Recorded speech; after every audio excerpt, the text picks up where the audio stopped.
everybody? Welcome to Beyond the Barricade. We are live. It is 7:09 p.m. on this fantastic Wednesday. But without further ado, let me bring on my very special guest, the one and only Jarret Diaz. What's up, buddy? Hello. Thank you for having me. Very excited to be here. Finally have a I'm conversation excited on to have Beyond you the on. Barricade. Yeah. Absolutely. I'm glad you're here too. No All problem. right. Thanks for having me.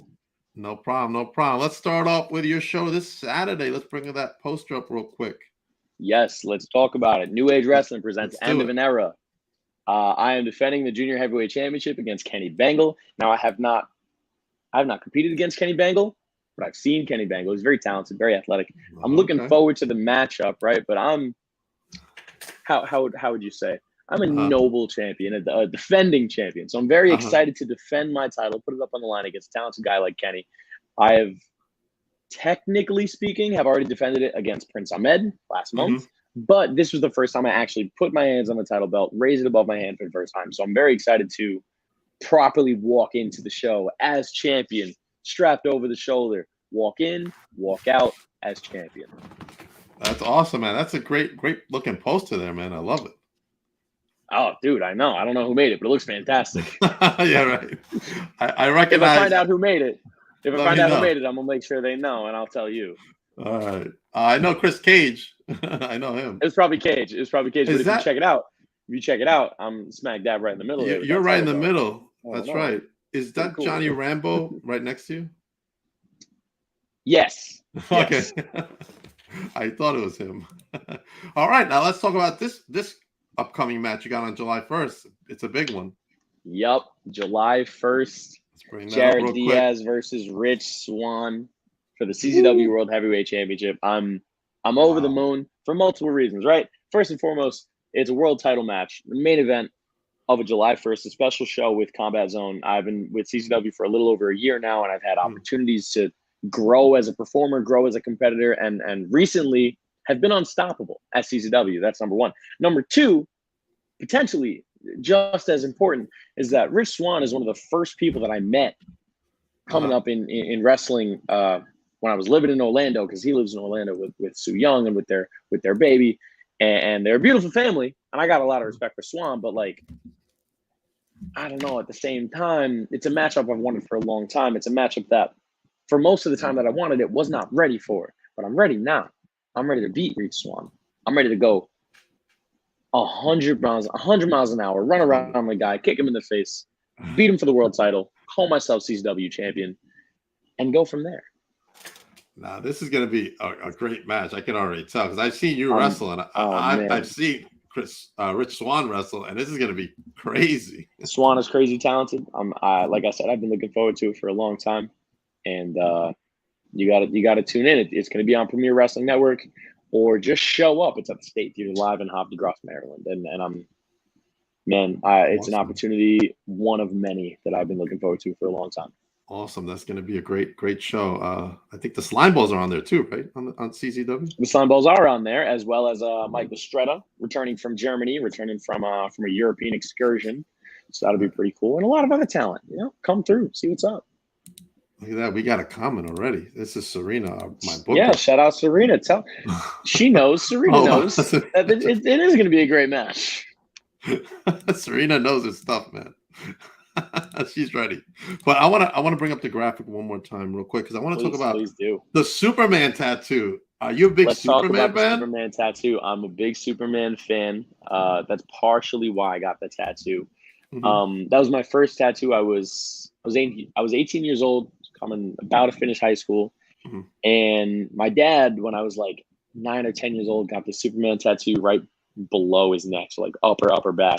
And for him, it was like super dad, right? But we grew up watching those 70s Superman movies, the Clark Kent's, the classic Christopher Reeve Superman movies. That's right. That's our jam. Yes. And by the way, I just rewatched them, all 4 of them recently. The first 2, they really hold up. The second 2, not so much, but that's not the point. Yeah. So we have a close relationship, my father and I, complicated, but close. And so he had a major neck surgery that got done when I was turning 18. And it put him in a tough spot, and he miraculously made a 3-month recovery that he was told he may never be the same again. when he got this tattoo. awesome. Sorry, when he got this surgery, and it was a major neck surgery, and so I got mine here, matching. That's awesome, man. That's the story. And a lot of people will tell me, oh, maybe you should get it removed, or it's kind of corny, whatever. It means a lot to me. So if I were to ever get it removed for, branding purposes, legal purposes, I would have it reapplied somewhere else. Yeah, that's true. You get it, right? I got it. Punk and the Pepsi sign. But at the end of the day, it means a lot to me. So I would definitely get it reapplied somewhere if I do end up decide to do it at some point. Okay. Yeah. All right. Now I'm going to ask you, what do you think of Henry Cavill as Superman? Oh, I thought he was great. I thought he was one of the only great points of the DC shared cinematic universe, or whatever you want to call it. Right. I think that there's no topping Christopher Reeve. Like, how do you perform the duality of the Clark Kent versus Superman character with like a charm and genuine goodness in a way that holds over 50 years later? And he somehow pulled that off. I think Henry Cavill was fantastic. The movies themselves are a little bit dark for my taste, a little bit too serious or brooding, one could say. But as a big fan of movies, I'm going to have plenty of critiques about movies too. But like, I think Henry Cavill in a vacuum, really good Superman. Okay, all right. Yeah, what about that's my opinion. That's my opinion. What about your thoughts about? There's going to be another one now, because there's now the DCU coming up. Did you know? I did know. I did know. So the thoughts of who the next Superman? Because I know James Gunn is working on a Superman Legacy movie. There are some rumored castings. I think one of the guys that's up for it is one of the guys from Euphoria. I don't know. I've never seen Euphoria, so I can't really say. But if it turns out to be him, or anybody else for that matter, maybe it's a Nicholas Hoult who's up as a rumor, like whoever it may be, I will give them a fair chance. They will have their performance in a probably solid James Gunn movie, because the dude don't miss. And I will judge it fairly. And I hope that I like it, because it does take a certain sort of gravitas and charm and like hokiness almost to play a Superman. Absolutely, definitely. All right, let's jump into wrestling now. Let's talk wrestling. We talked enough comic books. But I love talking about comic books and stuff. But all right, well, tell me about the when you fell in love with professional wrestling, when you were however old you were. Sure. How you it's a story. It's a story that I love to tell. I was 10 years old. I was in the after school program with some classmates, and my parents, they're separated. They both worked. So I was sitting in the cafeteria with some classmates, and one of them had a PSP, like a portable PlayStation video game. And he's playing SmackDown versus Raw. And it's like a cinematic of Shawn Michaels hitting Sweet Chin Music on somebody right before they finish the match. And I saw this cinematic like camera move and like white flash on the super kick, and it was just like, oh, this is the coolest thing I've ever seen. What is this? And he goes, oh, it's WWE. Like, you have to watch it. It's on tonight, Monday Night Raw. I'm like, okay, I don't really know you very well, but this is the coolest thing I've ever seen, so I will listen. And I after some convincing my mom to let me stay up a little later, because Raw was still starting at 9 at the time, and I'm 10 years old. I got a bedtime. Bedtime. So after some convincing, it's like 9:10 or whatever. So we're already a few minutes into the first match. Like, the very first image that I'm seeing is Jeff Hardy diving outside of the ring onto Umaga, and I'm like, oh, I'm hooked. It's that. That's it. It's that forever until I friggin' die. It's just the coolest thing ever. So like, I'm grateful to the video game first for putting me on, but it's it was Shawn Michaels Superkick was the coolest thing I've ever seen. And It probably still is. Yeah. He's one of probably my number one favorite wrestler of all time. He's my number one. He's my number one favorite wrestler, at least in terms of like who I think is the best. I grew up a John Cena fan, which may throw some in the cool circles. Yeah. But John Cena is my guy. But in terms of like who's the best ever, it's HBK. Okay. And I'll argue with anybody about it. Okay, all right. I was gonna say HBK and then Triple H, because I'm a big DX guy. So. Triple H is fantastic. I got no beef with Triple H, but like, if you're asking me who I think the best wrestler of all time is, total package, it's Shawn. It's gotta be Shawn. Could be your boss one day. You never know. I hope so. He's actually, fun fact, he's actually been my boss before. When I was interning at the Performance Center while I was at school at Full Sail University. Mm-hmm. And so I was a broadcast intern at the PC, and 2 to 3 times a week I was in the Performance Center working with Byron Saxton, Tom Phillips, Caleb Braxton, whoever, Vic Joseph, whoever was around broadcast talent wise, and we report to Triple H. That was the head honcho in the building. You must have been like, man, this is awesome. He's not the largest man I've ever seen, but he's the largest man I've ever seen. He's 6'5", he's wide like a barn. Right. And even a normal handshake with a normal businessman with him is intimidating. I bet, man. That's an awesome moment, man. Thank you for sharing that with us. Yeah, absolutely. All right. Now you went to start, after you fell in love with wrestling, you grew up a little bit probably. Then you went to start training for wrestling. Where did you start to train? Who were your mentors? And what was your thoughts during that process? Yeah, so I took I took the years of my formative years at middle school, high school, and I was playing football. And I knew I was going to play football in college. And so that was always the main focus, right? Like all of my attention and dedication went to football. But I knew whenever I'm done playing football, I'd try this wrestling thing. And I would tell myself, like, hey, I'm going to be a wrestler when I'm done. If I play in the NFL or if I play in college or even if it's just high school, whatever, I'm gonna wrestle after. So I'm getting ready to go play college football out in Indiana. And there's like 2.5 months between me graduating from high school and going out to training camp. And around the time when I was graduating were the post-WrestleMania releases back in 2014. One of those releases was Kurt Hawkins, and he opened up a wrestling school with Pat Buck called Create a Pro out on Long Island. And if you have heard Create a Pro, if it sounds familiar to you, not you specifically, but the audience, it's because AEW World Champion MJF, former tag team champion Max Caster, Bear Bronson, TBS champion Statlander, like it is a who's who of today's wrestling with AEW specifically. It's a great school. It's the best school. So the timing worked out to where I was graduating and I had a little time off, and I knew I wanted to stay working out. And I had a program that the college has sent me, but like I wasn't obligated to do anything else. I had my summer to myself, so I went to the open house and I met some of them, and they were like, hey, like even if you're going to play football in a few months, like you can just come in, try it out, see how it feels, and come back later if you want. So I did that. I went for 2 months, and it was Hawkins, Brian Myers, hands-on teaching. It was Pat Buck, hands-on teaching. It was Alex Reynolds helping out a lot. It was Trent Beretta here and there. So all of these guys who were very hands-on at the school and teaching class. So I started with that opening class. Your Casters, your Smart Mark Sterling, Bear, and Statlander. And MJF came a little bit later, but like that was the opening class of it. So I was in great hands amongst talent, and I learned from what I would still continue to call the best wrestling school in the world. And then I went to play football for a little while and put wrestling back out of my brain as best I could. I still watched all the time, and I just wasn't in that training. Fast forward, I play a year of college football, and I come back home, and I transfer out of the school. I come to home back school, or I come to school back home, and that's when I realized, like, all right, I did just dedicate 15 years of my life playing football from 5 to 19 years old, 14 years of playing.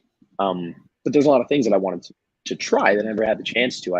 I started taking acting classes. I did that for a year in James Franco's studio in Manhattan. I learned piano. I learned guitar. I started singing, doing open mics, trying all of the, I guess, expressive artistic endeavors that I didn't have the chance to. And that was very fulfilling, but it still found me not fully fulfilled. Right? I was an athlete for my whole life. And then for like a year and a half, 2 years, I was just a performer. There was no crossover. And always in the back of my mind, I still had wrestling. I knew I was going to wrestle someday, but at that time I was still like, all right, I'm going to try some other stuff out. And then maybe I'll go play football again when I transfer out to a 4-year school. So I started looking at these other schools. So I'm trying to play ball again. And it just nothing's taking, right? I'm learning, I'm having conversations with coaches. I'm going on a couple of visits, but nothing's sticking. And so I decide, like, all right, like football's done with me.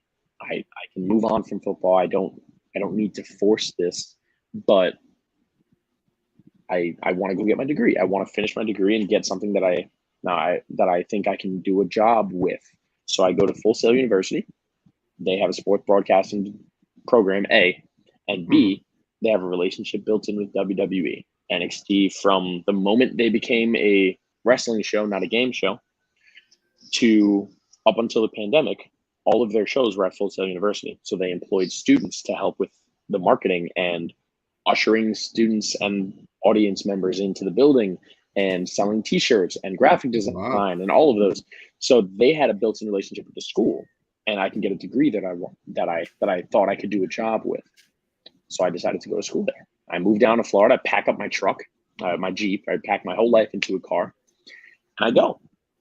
I go to school, and about 2 weeks into school, my girlfriend at the time, she was like, "Hey, like, you know, you're not a student athlete anymore. You're just getting your degree. You're like, why aren't you doing this wrestling thing you're always talking about? Like, oh, now today, go look it up." And so I did, and I found a couple different places to train. I started floating around school to school in Florida, and I was very lucky too that my cousin, really my second cousin, Jason Cade, who wrestled with MLW, he's wrestled on Impact, and he's done some stuff with AEW and WWE as well. He's no longer wrestling, but for a long time, he was pretty stable on the indies, and he lived in Orlando. So I got in his ear, and he mentored me through the first 2 years of my wrestling career. And that was how I was able to progress while I was living down in Florida.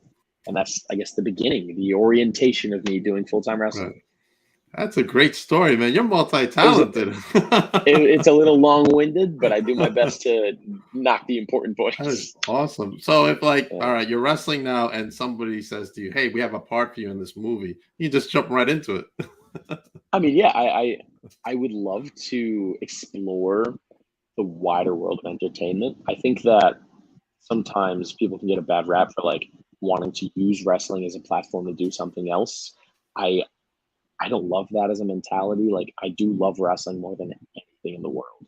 But I also know that everyone's body has an expiration date when it comes to full-time competition, full-time performance. And like, if you look at a John Cena, The Rock, but even Edge did some acting when he had to retire. Like, you could love wrestling the most and still do other things. And I feel that if I were presented with the opportunity to do other things, and I would thrive at some point. Yeah.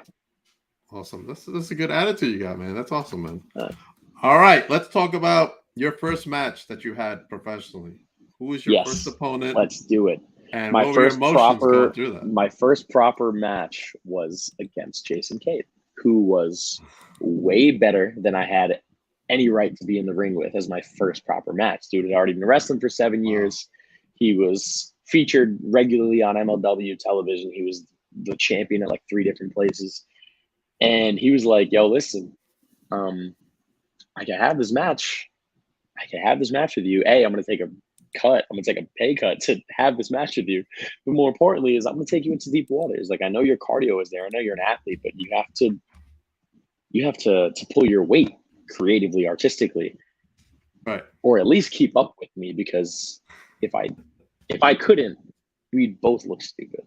So I'm nervous. I have maybe 5 things that I know I can do in my moveset. And, you know, I don't know how far back we pull the curtain here, but he carried me through this match. Like, I was not prepared to have I had a 12-minute match with this guy who's been wrestling for 7 years, and it was my first ever singles match. And it was like, I'm not prepared for this, but I will hold my own. So I did my damnedest. I look back on it and I cringe a little bit, but then I still look back and I'm like, you know what? I had a couple things. I had a couple things that I was doing still pretty good that I can still do. But then I was so spoiled because the next 6 months of matches after that were with people who weren't as talented, weren't as experienced, and they just were awful. They were just 6 months of bad matches after one that I was kind of proud of. Oh, man. Serena says more people should have your attitude, Jarret. Thanks, Serena. Appreciate it. Herb Simmons says, "Good evening." Hello, Herb. Hey, Herb. How you doing? Herb is a 50-year wrestling promoter. 50 years in the business. Shout out, Herb. Congratulations. Herb is a great guy. So yeah, that was my first match experience. It was nerve-wracking. It was a little bit nauseating. But if you don't get nervous, if you don't get a little overexcited about something, you don't love it that much. And exactly. Yeah. It's like going to see, a Superman movie that's just coming out. You got to be excited. Exactly. It's the anticipation that goes. That's the anticipation of the film. Like, I'm anticipating to go see Flash because I heard some stuff. I've heard some things. Yeah. I'm not gonna say. You know where I'm going at. Yeah, but I gotta see it first. Me too. All right, let's and not to mention as well, before I forget, this match that we had, in my first set of gear that was hand-me-downs from Jason. So it was like, it was full circle for him. For me, it was just like, I'm not supposed to be here. How do I pretend like I belong? I'm sure you pulled it off. Some would say. That's right. Let's go into so far your favorite opponent you've wrestled and why. Oh man, I have a couple favorites for different reasons. First ever main event singles match I had was a dude named Kylon King. He's Connecticut based, so he wrestles mostly in New England, right? Massachusetts, Connecticut. He does a lot of he tags with Flash Waller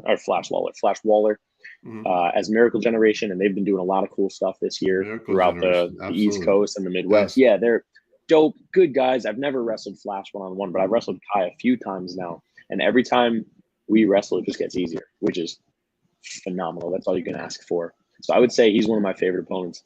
The other I'd have to say is JT Dunn, who's sort of taking me under his wing. He stepped up and become a bit of a mentor of mine, and I've been watching his stuff since he used to tag with Chris Hero back at PWG. Like, I've been looking up to him for a long time, and I got to wrestle him one-on-one for the first time a few months ago, back in I think February. And it was crazy because it was like a 3-hour drive that turned into a 5-hour drive. So by the time I got there, we had about 10 minutes before we were on. But I know his stuff and he knows mine. So after texting for like 20 minutes on the way to the show, luckily I had a driver that was trying to get on the show too, but like I was texting him for like 20 minutes on the way up, and then another 10 minutes of really just me getting dressed and warming up and chatting, and we just did the rest out there. And it's probably my favorite match I've had this year, at least one of. So he's my other favorite opponent. Yeah, but there's lots of guys I'm trying to run it back with. Or, I still have a bit of a list for myself right now. I've been able to cross a few names off it this year. Jake's one of them. I was going to go with that next. Go ahead. Yeah. Who do you want to wrestle that you haven't wrestled yet? I got a little list, man. So in the last few months, I've been able to cross off some names. Okay. JT Dunn being the first, Jordan Oliver, Rob Martyr. But there are still some names there. Rich Swann is on my list. I get to wrestle him in a few weeks. Anthony Green, AG is on my list. He got to stop going to Japan so I can fight him. Flash Waller's on my list. Eddie Kingston is a dream match, but he's also to a different degree a bit of a mentor, coming from the same place and spending some time on the road together. It's a good dude. I want to mix it up with. Man, there's Fuego del Sol. I need him to get healthy so I can wrestle him. Like, there's a lot of dudes. I love Fuego, man. On the list. Fuego's great. There's a lot of dudes that are on the list that I either have history with or some sort of relationship that I know, like, I got to mix it up, but I also have to step up to their level because these are guys that are more talented than me, potentially more experienced than me, absolutely, and either on TV or have been on TV and have been to those places that I want to be at. So the whole goal with having a list is to fill it with names that I believe are better than me, so that every time I wrestle, I get better. Okay. All right. I like those names, man. I like those names. Anybody from like out here in Long Island that you haven't wrestled? Yeah, yet? Jack Tomlinson. I want to mix it up. I want to mix it up with Jack. We were in a ladder match recently, but we did not really interact much. So I want to mix it up with Jack. Bobby Orlando, who's another creative pro guy. I mean, Jack too, but like Bobby Orlando, I definitely want to fight the GOAT and the GOAT's GOAT. Bobby Jr. Yes, Bobby Jr. Bryce Donovan. I want to mix it up, but there's like all these Long Island dudes. Desmond. I want to mess with all these guys. I want to fight all these creative pro guys and wrestle pro guys. Like, these are people that like I said before, like, that there's some sort of past or some sort of relationship with, that I feel like we're gonna get better by wrestling each other. And that's the whole point of this, is just to get better. The shadow band Jack Tomlinson. That's the what is it? The vlogger. Yeah, he's a vlogging wrestler. That's right. Jack's great, man. He's awesome. And our condolences to Jack. He lost his mom. Shout out Jack's mom. So Jack, we're very sorry. And if you need anything beyond the Barricade, Papa Dank, we've known each other for a while now. My thoughts and prayers are with you. Here's a question from Serena. If you had to pick one person or two to tag with, who would you pick? Oh man, I don't know if I could pick one person, only because I've had partners / friends over the years that I've loved working with, that I love tagging with. Somebody I tag pretty frequently is Sebastian Cage, who's Bronx based, but I wrestle with him in Maryland or in Massachusetts and stuff. And that's just a dude that I could sit in a car with for 5, 6, 7 hours and have a great time. So I've been able to work with him a bunch. Matt Austin is another one of those guys that I like tagging with, that I've been able to, I guess, bring along to some of the places that I go, and he's been able to get me some opportunities more locally. So like, I love tagging with those guys, but I'd probably say my 2 best friends in this business are Richard King and Jay Sky. And the reason that we're best friends in this business is because we trioed together for the first 3 years of me wrestling, from 2018 to middle of last year. And even though we're not wrestling as a group anymore, those are people that I can always get in the ring with, always travel with, people that I talk to almost every day, like in real life, that I talk to every day. Okay. Those are my guys. All right. Awesome. Let's go into, sorry, I'm losing my voice over here. Let's go into promotion you want to work with that you haven't worked with yet. Oh, that's tough, man, because there's a few. I've, you know what, just like these names, I've been able to scratch off some places in the last 12 months or so. Like I wrestled at Revolver. I scratched CCW off my list. I wrestled in WXW in Germany. I you know what, I got to go to FSW. There's a few places that I still want to wrestle for, and they're the places that everybody wants to wrestle for. Other than like Beyond, which I was able to do for Wrestling Open as well. Like, and Chaotic. That's another one that I've always wanted to be on. I want to wrestle for Limitless. I want to wrestle for GCW. I want to wrestle for West Coast Pro and Violence and Suffering and Action down there. I want to wrestle for MLW. I want to wrestle for Impact. I got to wrestle for AEW. I want to do that again. I want to wrestle for Ring of Honor. I want to be where everybody else is at, like where the ladder continues to go. So there are independent companies, of course, that I want to thrive at, that I know are solidified audiences that I just want to be a part of. But then there's also the idea of like, I want to progress my career. I want to wrestle in the WWE. I want to wrestle Ring of Honor. There's all these places that, if you're a self-respecting wrestler who believes that they can make a living out of this thing, they all want to be at those same places that I've just listed. Yeah, definitely. Yeah. There's a new promotion out here that Serena's going to be like, oh, here we go. That's out there now. Win Wrestling Is Now from the SAT. Yes, I know about it. I've had some conversations with the SATs. We haven't, guys. We haven't been able to land a date together thus far, but I know those guys. Those guys know me. I've come across them at New York Wrestling Connection, and I'm looking forward to making a Wrestling Is Now debut at some point, but who knows when? Not sure just yet. Oh, they kept that one close to the chest, because I talked to them last night. They were on last night with Paul Laria. Nothing set in stone. We don't have anything. Anything, on paper, but there's been some conversations, and those are good guys. They've been saying they got some names on there. They got some names. Oh, so maybe I'm one of them. They didn't drop the names, but you're probably on that list. I'm not making any spoilers here. Just I'll find out some more. I'm going to be at the show because I'm part of the social media tour for them. Yeah. I'll be there Friday. I'll find out. Okay. Paul will be like, I can't tell you that stuff. All right, let's go into some of your hobbies, Jarret. What do you like to do when you're not wrestling? What do I do when I'm not wrestling? I love movies. We talked about that at the very beginning of this conversation. I used to watch a movie a day. When I was going to community college and I wasn't wrestling, I was watching a movie every single day. So I use this app called Letterboxd that helps me track some of the movies that I've seen. I like to rate them on a 1 to 5 and stuff. So I have 800 movies logged in the last 3 years, which is a lot of movies. 3-4 years, 800 movies or so. So I love watching movies and talking about them, but I also like musicals. Like the person whose apartment I'm in right now is a big theater and actress person, so we like to talk about musicals and share our ideas about theater and acting and things like that. I love sports. I grew up a football guy. One of my hustles, I guess, is that I make sports content for a new sports betting company called No Vig. which is launching in the fall. So I'm making content for them throughout the summer, which I like to do. I like to make content, but I also just love sports. You are so multi-talented, Jarret. Let me tell you. You know, the more I find out about you, the more impressed I am. Don't be impressed. Don't be impressed. I just like to do a lot of things, and I can't help but divide time. I don't sleep much. That's the thing. I find time to do all the things that I like to do by not sleeping much. I play piano, but I don't play it well. I just play it like a party trick. So I don't read music. I just kind of hear a song and figure out how to play it in 20 minutes or so. And then I forget about it. I move on to the next one. Video games in my downtime, 2K, WWE, Madden.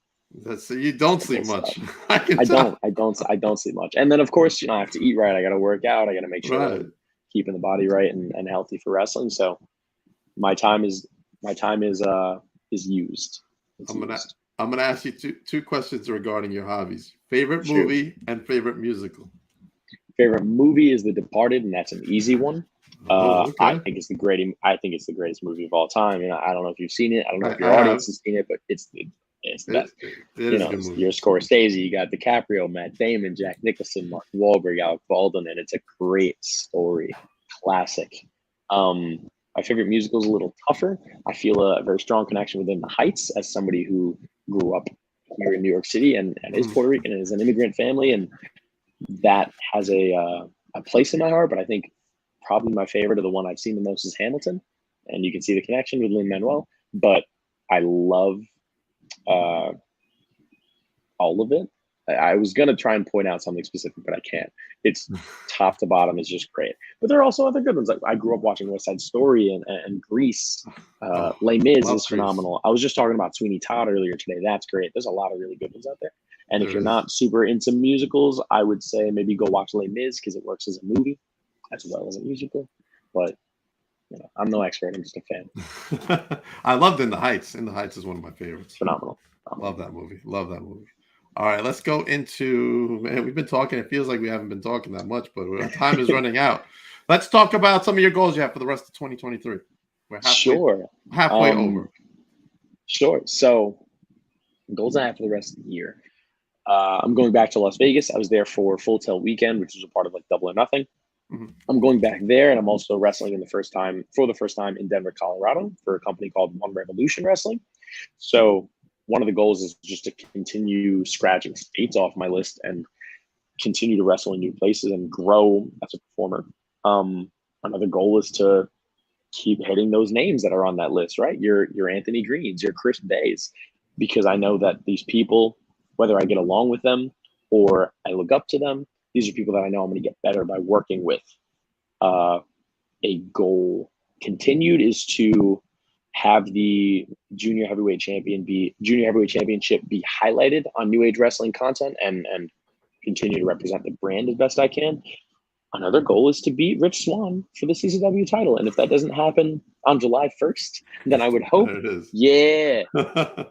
right there. The idea is that even if I don't necessarily win this match on this specific night, then the goal is to earn a rematch and try again. I'm a very persistent character. Since AEW canceled Dark and Elevation, I have not been back, which is very unfortunate for me and for a lot of other extra talent. But at the same time, it's a new opportunity, right? They bring in Ring of Honor, they try to rotate in new names, and that's a goal in itself to wrestle for Ring of Honor. And an overall goal is to just keep growing as a performer. I think that if you're in this and you love this and there's no you're done, you always have to continue getting better and improving and strive for that. It doesn't just happen. Awesome. Jarret, thank you for being on the podcast. I had so much fun talking to you. Yeah, thank you so much for the time. I appreciate it. Thanks for asking good questions. Oh man, I'm trying, Jarret. All right, let's plug away your upcoming appearances that you got. Please. Once again, and all your socials. June 17th. That's this weekend at New Age Wrestling in Springfield, Massachusetts. Right there. The end of an era. I go one-on-one with Kenny Bengal, attempting to retain the Junior Heavyweight Championship at the Eastfield Mall. Secondly, July 1st against Rich Swann for the Combat Zone Wrestling World Heavyweight Championship. A goal of mine that I had since I started following the indies, was to wrestle for Combat Zone. Not only am I doing that on a regular basis, but I'm highlighted as a main event act, and I attempt to drag Rich Swann up and down the ring and pull the title away from him, grasp it in my hands, and call myself world champion. That's a goal. It happens next week. Sorry, 2 weeks from now, July 1st, at Hopkins, Maryland, in the State Theater. Awesome. Where can everybody follow you? You can find me on Instagram and on Twitter at the Jarret Diaz, spelled as such, 1 R, 2 T's, Diaz. Awesome. And on TikTok at Jarret Diaz, but that's TikTok, man. I don't know. Awesome. As for me, this Saturday, I will be at New Evolution Wrestling's Best of the Best. So if you're in that area at Rosalie Park, please come by and say hi. They're going to crown their first world's champion and a 30-man invitational Rumble match. That's crazy. Wow.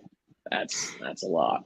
But besides, good luck, guys. Yeah, good luck, guys. Besides that, I am going to be at Sunset Flip this Friday night with the SATs, and they're going to crown their first world heavyweight champion in a my man elimination Hamlet match. Front and center. My man Hamlet Hurst front and center. I love it. I love that guy. He's one of my favorite. So I guess your pick will be Hamlet. My pick is Hamlet. Look, there are other guys in this match that I like. I like Brando. I like Sal. Okay. But my guy is Hamlet. Hamlet Hurst is my dude. All right. Well, my pick for this match is PJ Savage. So that's my guy. All right. That's cool. He's a good guy. He is a good guy. But up next, Jarret, I'm on the Win Social Media Tour with Joey Conway, the cause of it all. And there's always controversy that follows Joey Conway, if you know Joey. That's actually true. I definitely would co-sign that. Jarret, thank you very much. Everybody else, thank you too. We will be back in a few short with Joey. Jarret, just stick around for a moment. Yep. Everybody make sure you're following Jarret, please, and